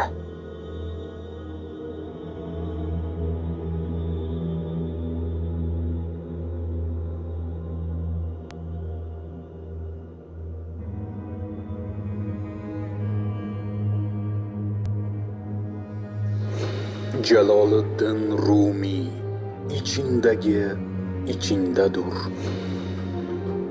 Mavlono Jaloliddin Rumiyning turli majlislarda bildirgan o'tlug' fikrlaridan tarkib topgan. Kunlardan bir kuni biri so'radi: namozdan afzalroq nima bor? Aytganimizdek, namozning joni, ruhi o'qilgan namozdan yaxshiroqdir. Iymon namozdan ustundir. Chunki namoz kunda 5 mahal, iymon esa hamma vaqt farzdir. Namoz uzrli sabab bilan qoldirilib, fursat bo'lishi bilan ado etilishi mumkin. Iymon uchun hech qanday uzrli sabab bilan buzilib, keyinroq bajarish ruxsati yo'q. Namozsiz iymonning foydasi bo'ladi, biroq iymonsiz namozning foydasi yo'q. Xuddi munofiqlarning namozi singari. Namoz har dinda turlicha, iymon esa o'zgarmaydi. Ahvoli, qiblasi va bu kabi narsalari ham o'zgarmaydi. Bu farqli jihatlar haqida aytilgan so'zdan kelib chiqayotgan ma'no tinglovchi talab qiladigan darajada zohir bo'ladi. Tinglovchi xamir qorayotgan kishi oldidagi unga o'xshaydi. So'z esa suvga. Unga muayyan bir me'yorda suv qo'shiladi. Juda ozg'in burishgan kichkina bir odam bor edi. Boshqalar nazdida u haqir bir chumchuqqa o'xshardi. Bu odam shu qadar bechora hol va xunuk ediki, har qanday boshqa xunuk kishi uni ko'rishi bilan Tangriga shukr aytardi. Shunga qaramay, bu odam katta gapirardi. Shoh devonida xodim edi va doim o'sha yerdagi bir vazirning joniga tegardi. Bir kuni vazir: "Ey devon ahli, men bu odamning qaddini ko'tardim, boqdim, o'stirdim. U bizning nonimiz va ne'matlarimiz bilan odam bo'ldi. Biroq nonko'rlik qilib menga yomon so'zlar aytmoqda", dedi vazir. Xunuk odam vazirning yuziga sachradi: "Ey devon ahli, davlatning ulug'lari, arkoni, vazir haq gapni gapiryapti. Uning nonini va ne'matini yeb o'sganim uchun shunday haqir va kulgili bo'ldim. Agar boshqa bir zotning noni, suvi bilan o'ssaydim, yuzim, bo'yim, qadrim bundan yaxshiroq bo'lardi. U meni tuproqdan olib turg'izdi. Biz sizga yaqin bo'lgan azobni ravo ko'ryapmiz. U kun har inson qo'lining nima qilganini ko'radi va ishonmagan koshki tuproq bo'lsaydim der." Ushbu oyatda buyurilgani kabi, qani endi o'zga bir zot meni tuproqdan olib turg'izgan bo'lsaydi, o'shanda bunchalik kulgili bo'lmasdim, dedi bechora hol va xunuk odam. Allohning odami tomonidan yetishtirilgan bir muridning ruhi top-toza bo'lib, buzg'unchi va ikkiyuzlamachi kimsa tomonidan yetishtirilgan kishi mana shu xunuk odam yanglig', ojiz, haqir va qayg'uli bo'lajak. U doimo taraddudlanib yashaydi.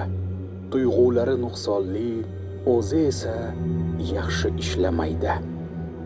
Alloh mo'minlarning yoridir. Ularni zulmatdan yorug'likka chiqaradi. Kofirlarning yordamchisi tog'utdir. Ularni yorug'likdan zulmatga kiritadi. Bular olovdagi kimsalardirki, doimo uning ichida qolurlar. Toza suv ichidagi har narsani ko'rsatgani kabi, inson ruhi tabiati bilan birga bilim va ko'zga ko'rinmagan barcha narsalarni ko'rsatadi. Osti va ustidagi barcha narsalarga bir narsa qo'shmay, ayirmay ko'rsatish xususiyati suvning yaratilishida mavjud.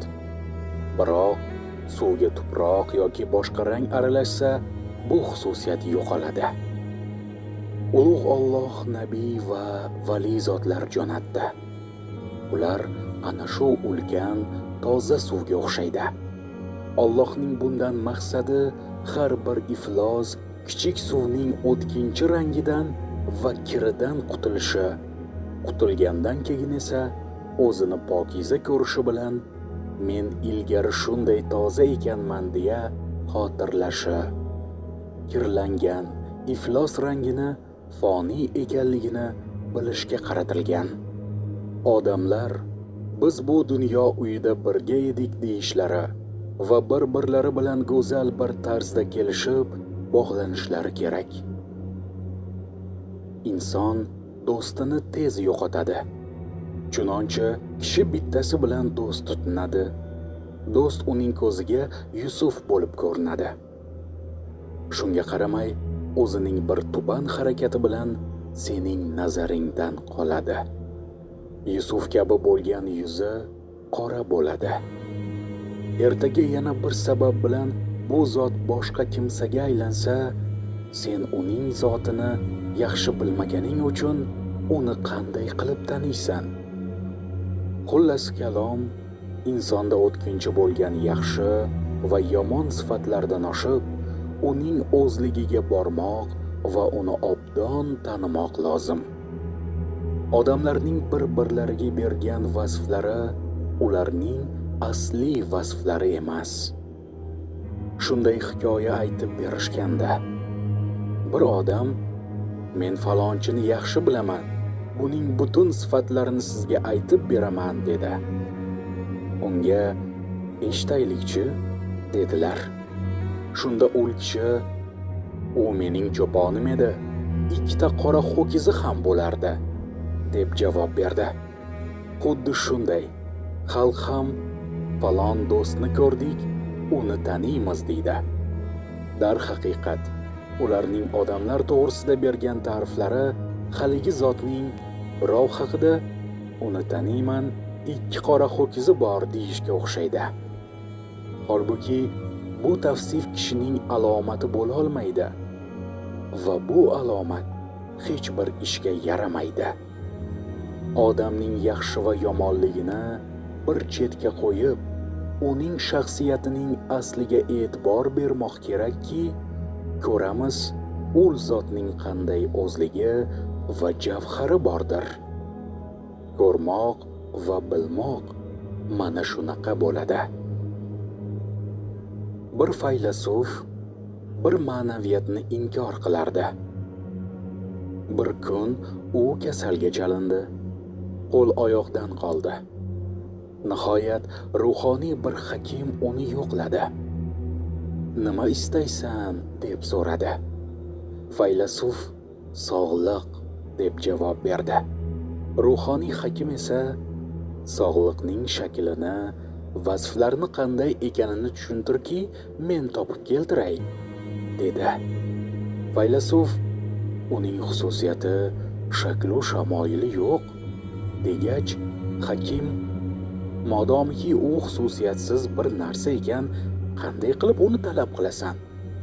Yaxshisi sen uni menga tushuntir. Nima o'zi u sog'liq? deb qistadi. Kasal shunday javob berdi. Shuni bilamanki, sog'liq kelishi bilan quvvatga kiraman, to'lishaman, rangim ham qizarib, o'zim yosh va nashali bo'laman.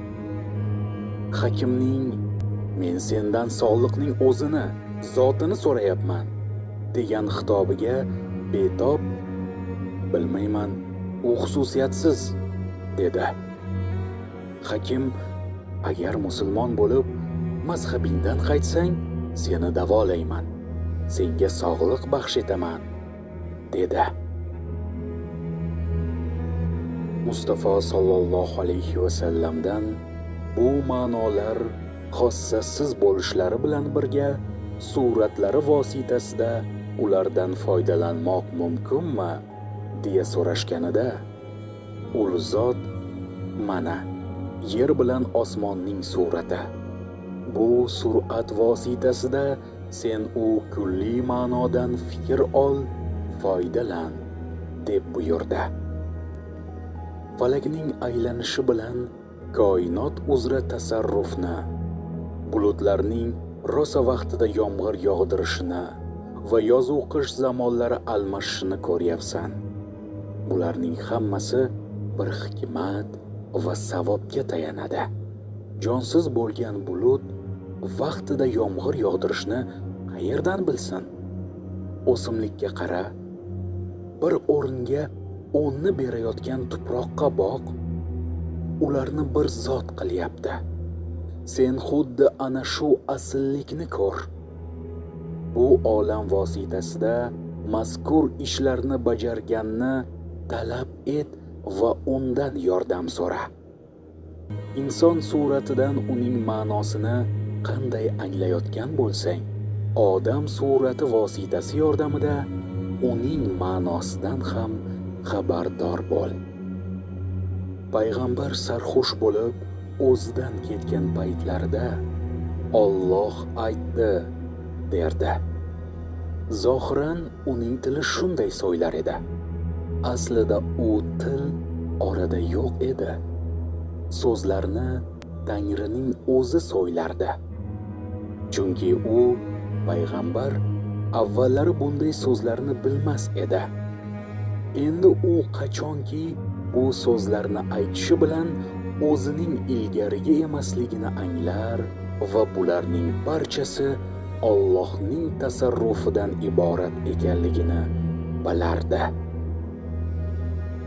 Mustafa sallallohu alayhi va sallam o'zining vujudga kelishidan 1000 yillar oldin yashagan va o'lib ketgan insonlardan, payg'ambarlardan, oxir zamongacha dunyoning nima bo'lishidan, arsh va kursidan xabar berganda. Uning borlig'i o'tmishga tegishli edi. Muhaqqaqki bu xabarlarni keyin vujudga kelgan borlig'i bermayotgan edi. Keyin paydo bo'lgan narsa eskidan mavjud bo'lgandan qanday xabar bera oladi? Ko'rinadiki, bularni u payg'ambar so'ylamagan, balki Alloh so'ylagandir. Chunki Qur'on u orzu bilan ham so'zlamaydi. So'zi vahiydan boshqa narsa emas, deya buyurgan.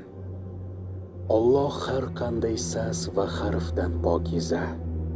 Uning so'zi sas va harfdan tashqaridadir. Faqat so'zini o'zi istagan har harf, har sas va har tildan chiqaradi.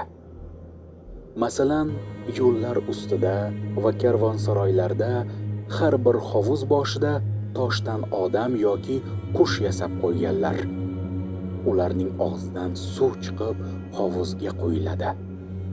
Aqlli odamlarning hammasi suvning tosh odam yoxud tosh qush og'zidan chiqmayotganini, balki boshqa yoqdan kelayotganini biladilar.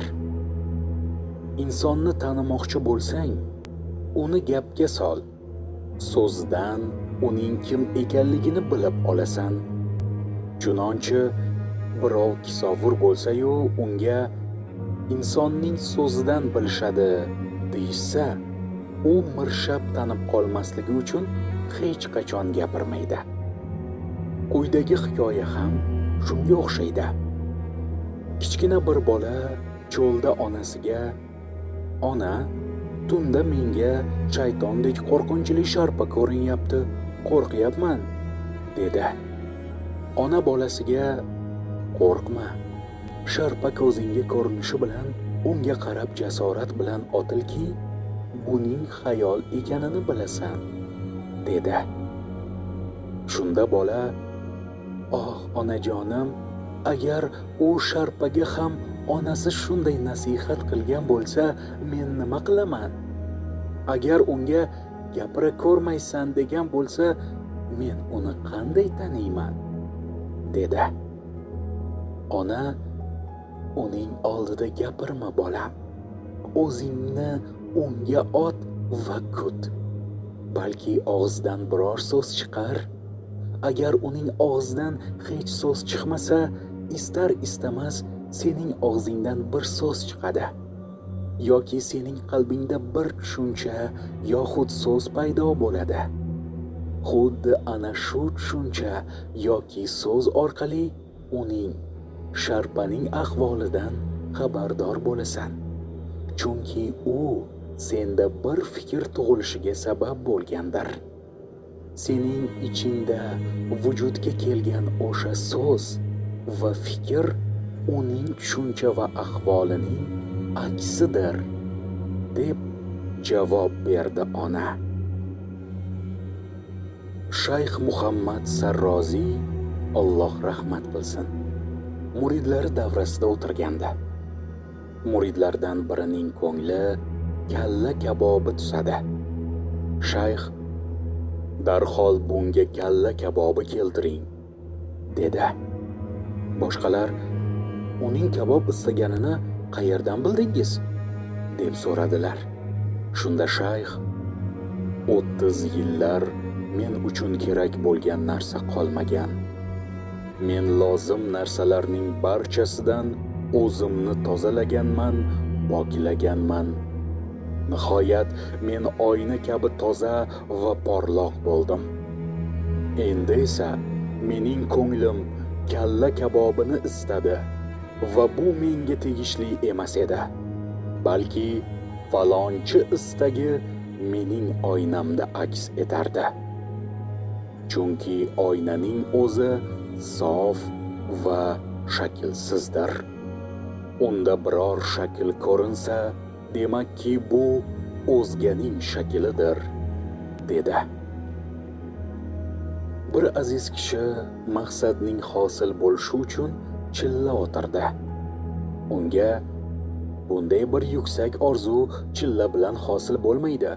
Undan chiq, ulug' bir zotning nazari senga tushsin va shu tarzda orzuyingga yetishasan, deya g'oyibdan bir ovoz keldi. U ulug' zotni qayerdan topayin deyishi bilan masjiddan degan sas keldi. Aziz kishi ko'p odamlar orasidan uni qanday taniyman degach, o'sha sas boraver, u seni taniydi. Seni tanishining belgisi qo'lingdagi ko'zaning tushishi va sening o'zingdan ketishingdir. Shu vaqtda uning senga qaraganini tushunasan, dedi. Aziz shunday qildi. Ko'zani to'ldirdi va masjiddagi jamoatga suv tarqata boshladi. U odamlarga suv berib yurarkan, ilkisdan o'zida bir hol paydo bo'lganini bildi va oh deya yiqildi. Ko'zi qo'lidan tushdi. Sarxush holda masjidning bir burchagida qoldi. Hamma ketib bo'lganda, o'ziga kelganda ko'rdiki, u yerda qolgan odam uning bir o'zi. Ulug' zot ham yo'q edi.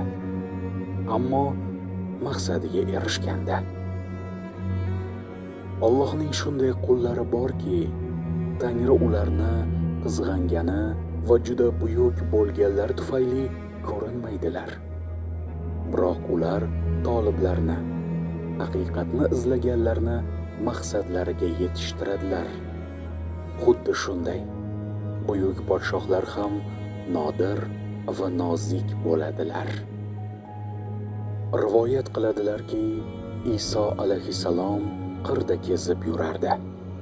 Shu payt shiddatli yomg'ir yog'a boshladi va u bir qora quloqning uyasiga kirib, yomg'irning tinishini kutdi. Vahiy keldiki, qora quloqning uyasidan chiq, chunki bolalari sen tufayli tinchlanolmayotir. Iso: ey Allohim, qora quloqning bu dunyoda jon saqlaydigan joyi bor, meniki esa yo'q. Qora quloq bolalarining uyasi bo'lgani holda Maryam o'g'lining na boshpanasi, na uyi va na maqomi bor, deb faryod etdi. Alloh buyuradiki, qora quloq bolalari uyining mavjudligi ularni tashqariga surib tashlashga sabab bo'la olmaydi. sening esa bunday bir uydan ketganing bor. Uying bo'lmasa ham undan ketmoqlikning lutfi va senga tegishli shunday mukofotga sazovor bo'lmoq sharafi seni tashqarida qoldirmoqda. Bu esa yuz minglarcha yeru ko'kka, dunyo va oxiratga, arshi kursiga badaldi, balki yana ham ko'proqdir, ulardan afzalroqdir. Shunday ekan, nechuk qo'rqasan?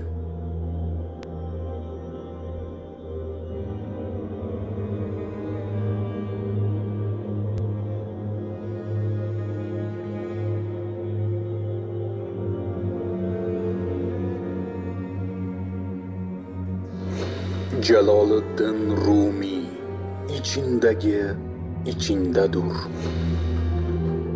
Mavlono Jaloliddin Rumiyning turli majlislarda bildirgan o'tloq fikrlaridan tarkib topgan. Ulug'larning so'zlari agar 100 turli bo'lsa ham, modomiki haq va yo'l tanhodir. Demak, so'z ham ikkita bo'la olmaydi. Ikkita so'z zohiran har naqadar bir-biriga mos va uyg'un ko'rinsa-da, ma'no nuqtai nazardan ular birdir.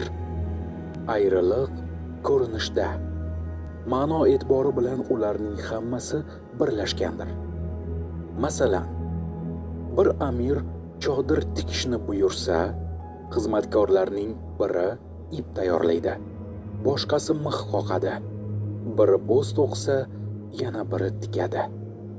Bu harakatning barchasi ko'rinishdan turli-tuman va boshqa ishlar bo'lsa ham, ma'no jihatidan birdir.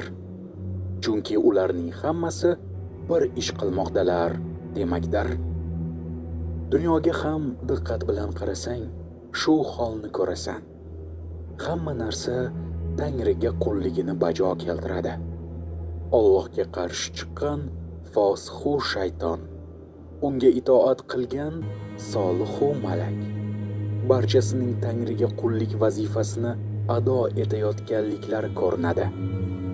Masalan, bir podshoh o'z qullari orasidan qaysi biri sabotli-yu, qay biri sabotsiz, qaysi vafodor-u, qay biri vafosiz, so'zda turgan kim-u, turmagan kim ekanligini bilish uchun turli vositalar bilan ularni sinamoqchi bo'ldi. Buning uchun, ya'ni sabrlini sabrsizdan farqlamoq uchun vasvasali va hayajonli kimsaga ehtiyoj bordir. Agar bular bo'lmasa, uning sabri qanday bilinadi? Tangri sabotlidan sabotsizni ayirmoq uchun bir shamol yubordi. Bu bilan pashshani bog'dan, daraxtlardan uzoqlashtirmoq istadi. Shu tarzda pashsha ketib, sobit bo'lganlar qoldi. Bir malik odamlardan qaysi biri xoinu, qay biri sodiq ekanini sinab bilmoq uchun joriyasiga o'zingga oro ber va qullarimning oldiga bor deya buyurdi. Ko'rinishdan joriyaning bu harakati gunohga o'xshasa ham aslida bunday emas. Chunki u shohning buyrug'ini ado etyapti xolos. Tangrining bu kishilari Tangriga qullikning yaxshi yoki yomon darajada bajarayotganliklarini, Allohning toati bilan mashg'ulliklarini dalilsiz, hatto pardasiz holda ko'rdilar. Bu xususda Qur'onda 7 osmon, yer va ulardagi bor jonzot Allohni poklar, mavjud bo'lgan barcha narsa hamd va sano aytish bilan u zotni poklar. Lekin sizlar, ey insonlar, ularning tasbih aytishlarini, poklashlarini anglamassizlar. Dar haqiqat u halim va mag'firatli bo'lgan zotdir deya amr etilgan. Shuning uchun ularga bu dunyo qiyomat hisoblanadi. Chunki qiyomatning ma'nosi har kimning Tangriga qullikni ado etishi va yoxud o'zga ish bilan mashg'ul bo'lishidan iboratdir. Ular bu ma'noni parda ko'tarilsa-da, bilimim ortmas so'zida bo'lgani kabi shu olamda ko'rmoqdalar. Olim kalimasining ma'nosi lug'atda orifdan ustun va ma'noli demakdir. Chunki Tangriga olim deyiladi. Biroq orif demoq joiz emas. Orif deganda oldin bilmay, keyin o'rgangan degan ma'no tushuniladi. Va shuning uchun bu Allohga nisbatan aytilmasligi kerak. Shunga qaramay, urf-odat nuqtai nazaridan so'zning ishlatilishiga ko'ra ma'nosi ko'pdir. Chunki orif urf-odat bo'yicha olamni dalilsiz holda ko'zi bilan ko'rgan va kuzatgandir. Olimning esa 100 zohiddan afzal ekanini gapirishadi. Chunki zohid ilm bilan zohid bo'lgan. Ilmsiz zuhd bo'lmaydi. Zuhd nimadir? Dunyodan yuz o'girmoq, toat va oxiratga tavajjuh, yuzlanish etmoqdir. Buning uchun inson dunyoni, uning chirkinligini, vafosizligini va oxirat go'zalligini, uning doimiy va boqiy ekanligini bilish kerak. Chunonchi nima qilay, qanday toat bilan mashg'ul bo'lay deya jahd etish ham boshdan oyoq ilmdir. Shunday ekan, ilmsiz zuhd bo'lmaydi. Shu e'tiborla zohid ham olim, ham zohiddir. Va bir olim 100 zohiddan afzaldir fikri ayni haqiqatdir. Bu ilm va zuhddan boshqa yana bir ilm bordirki, Tangrining zotiga tegishlidir. Mazkur ikkinchi ilm zuhd va ilmning samarasidir. Bunga sohib bo'lgan olim 100 zohiddan emas, balki 100 ming zohiddan ham ustundir. Alloh buni istaganiga, xohlagan bandasiga beradi. Bu shunga o'xshaydi. Masalan, bir odam bitta ko'chat o'tqizdi va u katta bo'lib meva berdi. Shu mevali yolg'iz daraxt meva bermagan 100 ta daraxtdan yaxshiroqdir. Yana bir misol. Ka'baga yetgan bir hoji Ka'ba sari otlangan, biroq hali yetib kelmagan va yo'llarda harakatlanayotgan, Ka'baga muyassar bo'lishlari gumon bo'lgan hojilardan afzalroqdir. Chunki Ka'ba jamoliga musharraf bo'lishlik haqiqatan ham o'sha birgina hojiga nasib etmish. Bor haqiqat 100 dona shubhadan a'lodir. Amir bunday aytishning ham muayyan foydasi bordir. Ular ozginasini bilsalar ham anglaydilar va taxmin etadilar, dedi. Mavlono buyurdiki, faraz qilaylikki, bir odam kunduz bo'lishini kutib, kechasi mijja qoqmadi. Kunduzga qanday borilishini bilmasa ham, u baribir niyatiga yetishadi. Yoxud kechasi karvonning orqasiga qo'shilgan kishi qayerdan o'tganini, qayerga borganini va qanday yo'l bosganini bilmasa ham, tong otishi bilan ushbu harakatning samarasi ko'rinadi. Chunki u muayyan manzilga kelgan bo'ladi. Nihoyat kimda kim Alloh uchun ikki ko'zini berkitsa, uning chekkan zahmati behuda ketmagay. Va bas, kim hayoti dunyodalik paytida zarra misqolchalik yaxshilik qilsa, qiyomat kunida o'shani ko'rur. Faqat insonning ichi qorong'u va pardali bo'lgani uchun qancha ilgarilaganini hozir ko'rolmasa ham oxirida mutlaqo anglaydi.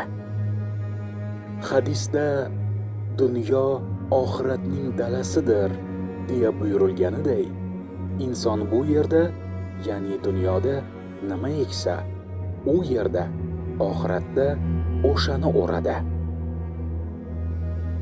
Iso alayhissalom ko'p kulardi. Yahyo alayhissalom esa ko'p yig'lardi.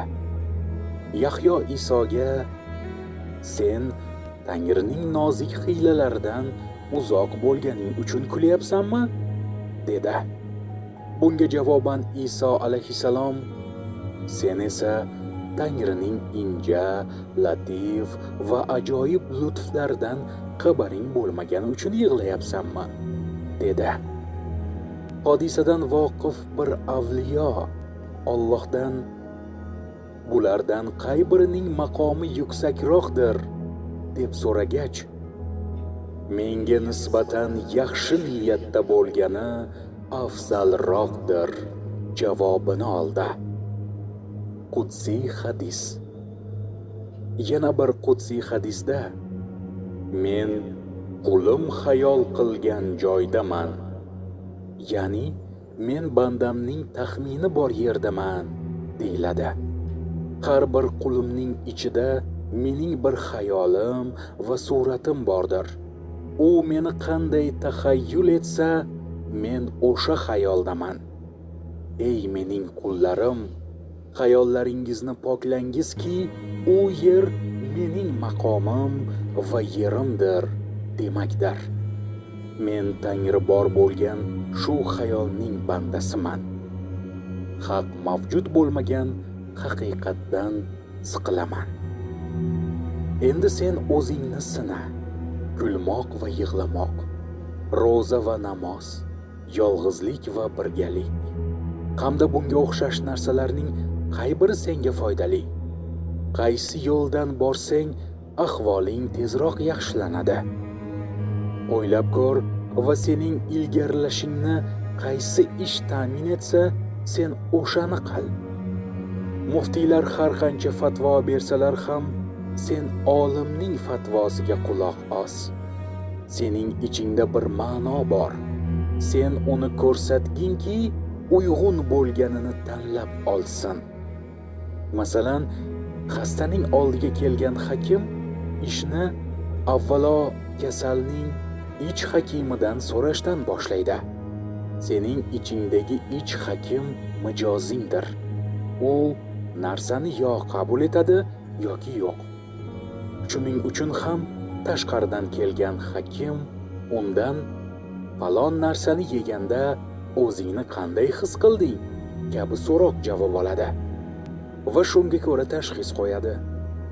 Bunga asos bo'lgan bir narsa o'sha ich kiyim inson mijozidir. Mabodo bu hakimning faoliyati buzilsa, shakarni achchiq, sirkani shirin deydi. Shuning uchun betob o'z mijoziga, ich hakimiga yordam berish va uni avvalgi holatiga keltirish uchun chet hakimiga muhtoj bo'ladi. Keyinroq esa u yana o'zini o'z hakimiga ko'rsatadi va undan yo'l yo'riq oladi. Xuddi shunday insonning ham muayyan ma'naviy bir mijozi mavjuddirki, agar u zaiflashsa, ichki tuyg'ularning aytgan va ko'rgan narsalari aksincha bo'ladi. Avliyolar mana shu mijozning yaxshilanishi va quvvat olishi uchun yordam qilgan hakimlardir. Chunki hatto payg'ambar alayhissalom ham narsalarni menga bo'lgani kabi ko'rsat deya Tangriga yolborganda